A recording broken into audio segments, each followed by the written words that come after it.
Okay, we're going to take a look at the game Guilford Courthouse, which was produced by GDW in 1978. And this game is part of their Series 120 games, all introductory simple games which were designed to be played in 2 hours or less.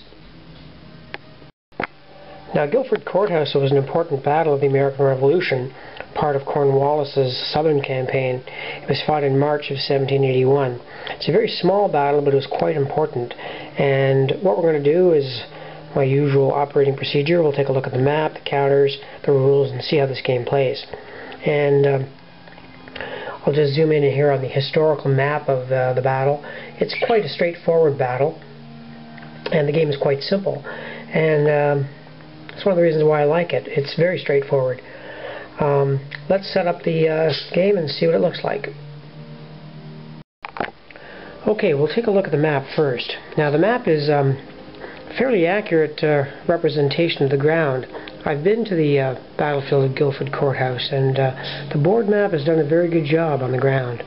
Now, first of all of the green area is light forest. So, green, light forest, and these brown areas are farmers' plowed fields. Okay? Guilford Courthouse itself is just here, more or less a little hamlet. And then these are ridges, and then you have the main road here.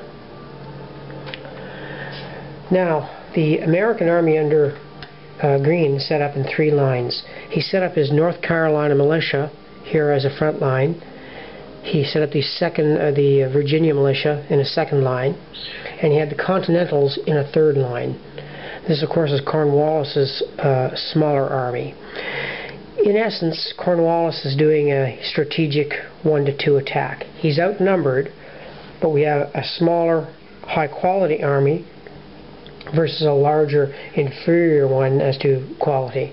Again, militia and Continentals. So Cornwallis has to bust through the first line, bust through the second line, and engage the third line. And to win the game, he has to do this by taking less casualties than Greene. Now, in real life, Cornwallis did win the battle in the sense that he drove Greene from the field. But it affected the entire campaign because he took too many casualties in doing it. So, Guilford Courthouse, a tactical British victory, but in essence a strategic victory for the colonials, because Cornwallis's army never could take the offensive again after Guilford Courthouse. So in the game terms, you get a point more or less for each unit destroyed, and 10 points if you occupy Guilford Courthouse, and you have to do that in 18 turns or less. So it's a very challenging game for the British, and a very good one. It also is a good game solitaire. I played this thing to death back in the 70s, actually wearing out the counters to my game, because the the American strategy is kind of common sense. You just sort of stand there in your lines and inflict as many casualties as you can, keep falling back. The British have a hard time busting through there and taking fewer casualties. It's a pretty accurate depiction of the Battle of Guilford Courthouse. But let's see how the game mechanics work. Now, I should say something about the rules, because I'm absolutely amazed at them. Guilford Courthouse, in essence, is composed of 4 pages of rules. Absolutely amazing. 4 pages. Then you've got your setup and historical information. And the designer was Greg Novak, and it was later developed and polished by Frank Chadwick. But don't be turned off by the fact that there's only 4 pages of rules. This is a gem of a game. I'm just amazed that he was able to get so much in so little space. And the nice thing about it is there's no errata to it. I remember playing this many times, and I didn't have to go diving for rules and looking up errata. This is a one polished little game. But let's take a look at the sequence of play, and we'll kind of see why I like it. Okay, taking a look at the counters, they were pretty standard fare for 1978. They used the NATO symbols and were simple but quite functional. Now, the red units are, of course, British. These blue units are the Hessian units under von Bose, and this white unit here is Tarleton's Legion, and this blue unit here is the Jaeger Rifles. So that's how the color system worked. Now the numbers on the counter, the first number was the strength factor, in essence the size of the unit.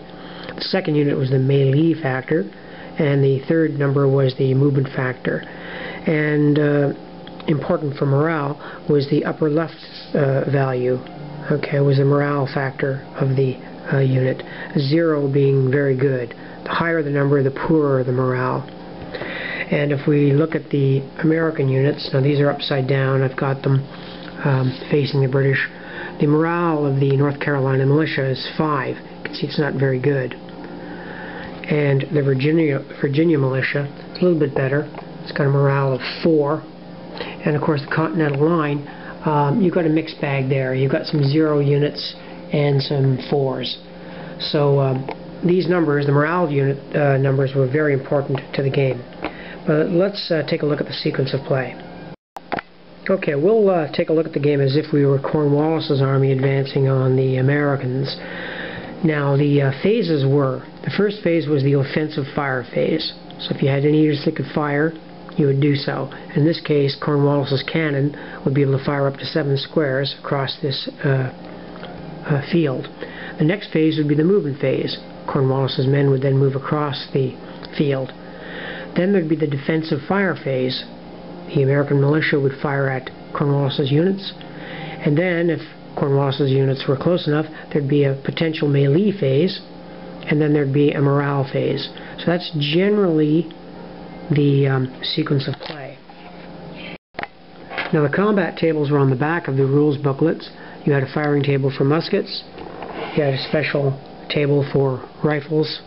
And you had another table for cannon.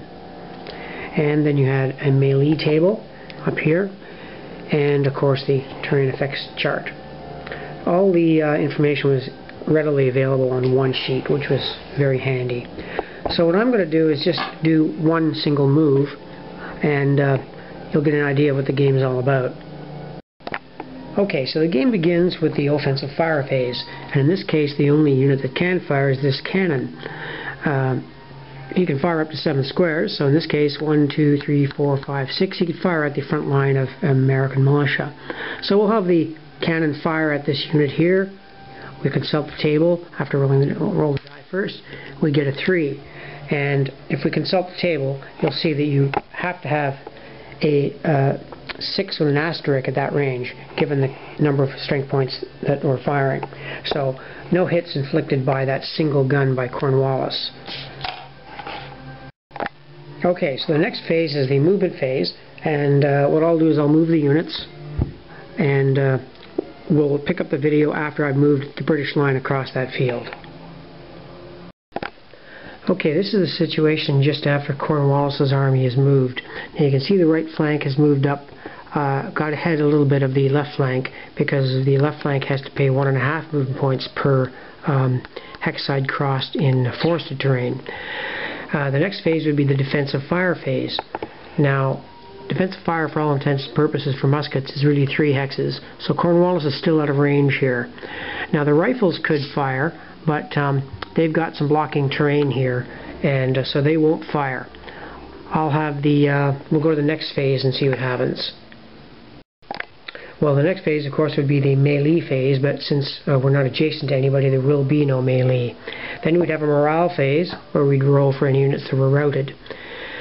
Then we return to the American player's turn. It would begin with the offensive fire phase. So, in this case, the Americans have a cannon, which they will fire at this unit here, the 7th Regiment. And let's see what they get. Okay, the American artillery piece hit the 7th Regiment. So we mark the 7th Regiment with this little 1 marker to show it's taken 1 hit. So its strength now is 3. So the next phase is the American movement phase. And what I'll do is I'll arrange some of the American units along the line more efficiently so the rifles can get to fire.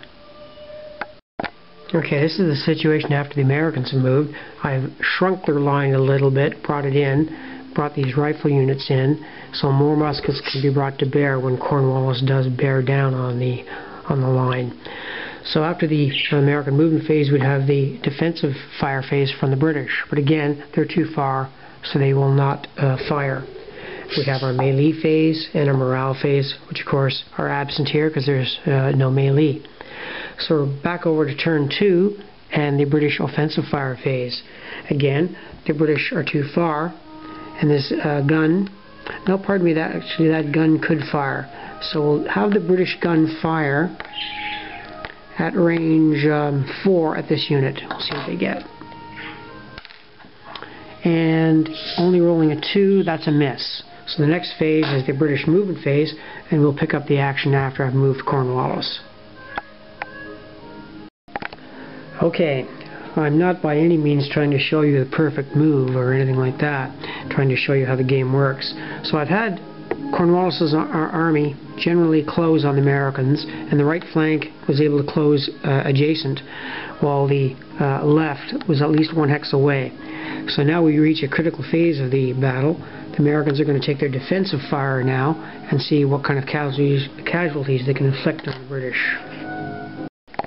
Okay, the American fire was fairly good, especially from the rifles. The Von Bose regiment here took 2 hits, and this regiment here, the 7th, took 2 hits, and the 23rd Fusiliers took 2 hits. So the American defensive fire was very effective. Okay, units that took casualties have to check morale. So all these British units checked morale. Only 1 failed, 1/2 of the Von Bose regiment. And I just realized that the Von Bose regiment is a multi-unit. In other words, these 2 units represent the Von Bose regiment. Therefore, this unit has to fall back too. So that's not good. The whole right flank of the British Army has been caused to retreat by the American fire. Okay, since there's no melee phase again, we go to the morale phase, and this time 2 British units have to roll for morale. Let's see how they do. The unit on the right first. Okay, the 2 units of the Von Bose regiment did rally. So now we're back to the American turn, which is the offensive fire phase. So those frontline muskets and rifles are going to be able to fire again. We'll pick up the action after the Americans have fired. Okay, that turn the Americans got a dry phase. They didn't inflict any casualties on the British. So then you'd have the melee phase, not applicable in this case, and the morale phase, which we don't bother with because no American units are out of morale. So we go to turn 3, and we begin with the British offensive fire phase. Okay, the British in firing got a hit on Lynch's rifles and a hit on Easton's North Carolina militia here. So these 2 units will have to roll for morale, and let's see what happens. Okay, that's the situation after the American units have checked for morale. Now these units under Eaton failed their morale, so they had to go back their full movement factor, which is 2. And Lynch's rifle failed theirs, and they had to go back 3 hexes. Okay, all of that was the British offensive fire. So now the British would move, and now we might see some potential melee. Let's see what happens. Okay, this is the situation after Cornwallis's army has just moved, and in this case all of these frontline units have enough movement points to declare melee on the American units. Now there's a nifty little rule for defensive fire. The American units can do standard defensive fire at 1 hex, or they can take this advantage of this fire not until you see the whites of their eyes rule, which means they have to pass a morale check, and then they get to fire on a kind of a point-blank table. So I'm going to go for broke here. We'll have the Americans fire at point-blank range, and let's pick up the action after the Americans have done their morale checks for those point-blank fires. Okay, as I thought might happen, a lot of the militia units routed away. They just couldn't stand the point-blank fire. But Lee's rifles here, they held their ground, as did the KDL unit, also rifles. And the gun is trapped too, so we'll catch the action after we've done the melee and see what's happened. Now melee, I should point out, is in the same square, so these units will advance into the square to do the melee. Put them on the same square, and I'll resolve the melee. We'll see what happened. Okay, we got some odd results there for that melee. This melee was The British inflicted one on the Americans. They also inflicted one on the Americans there too, and one here. The Americans didn't do anything in exchange. The Americans passed all their morale checks, so they didn't rout. So these are ongoing melees. And we'll go another phase or so, and then we'll terminate the video. Just to give you an idea what the game is like. It's kind of neat tactically. It does show you the revolution tactics fairly well. Let's go to the next phase, see what happens. Well, the next phase would be the morale phase for the British, but since they don't have any units routed, they wouldn't have to roll. So we go over to the American turn, which is the offensive fire phase first. Now in this game, if you fire though, you can't move. So I don't think the Americans are in a very good position, so they're not going to fire. They'll move instead. So we'll pick up the action after they've moved. Okay, that's the result after the Americans have moved their units. I've had them just fall back as far as they can to get out of range of the British. Now the British would have their defensive fire phase, but since this is all woods, there'll be in effect no defensive fire. Then you'd have your melee phase, not applicable in this case, and the morale phase. So this is a critical phase to the Americans. He's going to try to attempt to rally all these units here with the -1 markers on them.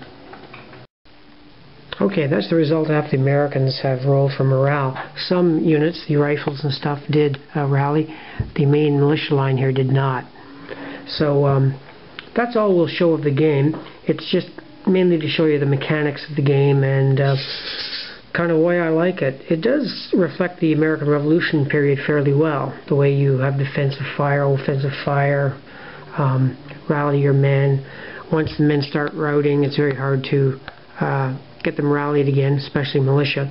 In this particular game, we never got to Green's third line there, but you get the idea of how the game plays. So that's my summary of Guilford Courthouse by GDW, done in 1978. It's a fine little game, and if you get the chance to pick it up for a half-decent price, I'd highly recommend it. There's lots of gaming enjoyment in it. Inevitably, it'll be compared to GMT's new American Revolution series, which I like very much too. But this one, I know it's got a little charm to it. I almost like this battle, or this version of Guilford Courthouse, better than the GMT version, because this one concentrates strictly on the battle itself, while the GMT version expands it to almost the operational level. But makes me wonder why this system didn't carry on for other Revolution games. I think it could have worked. So I don't often give a rating out of 10 on this thing, on games, but if I had to give it a rating out of 10, I'd give this game like a 7 or 8. It's a very good game. So that's it for Guilford Courthouse. Thank you for watching.